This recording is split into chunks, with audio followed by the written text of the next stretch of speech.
আপনি থাকেন বাংলাদেশও আর 24 ঘন্টা নির্বিচ্ছিন্ন কারেন্ট চান, কে লেগে আপনার 24 ঘন্টা নির্বিচ্ছিন্ন কারেন্ট লাগবে?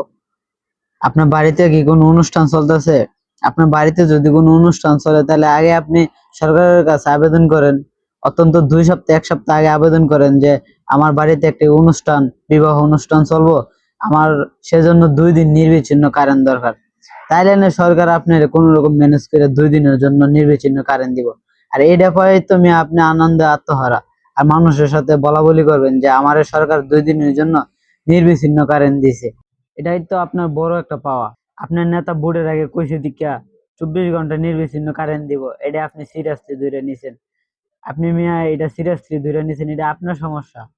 আপনার নেতা তো ভোটের লাগে কইতেই পারে, এজন্য আপনি এটা সিরিয়াসলি ধরে নিবেন। আর আপনি বাংলাদেশের মতো একটা কান্ট্রিতে থেকে আপনি সুযোগ সুবিধা চান দুবাই, আমেরিকা, সিঙ্গাপুর, মালয়েশিয়ার মতন, তাইলে কি হয়?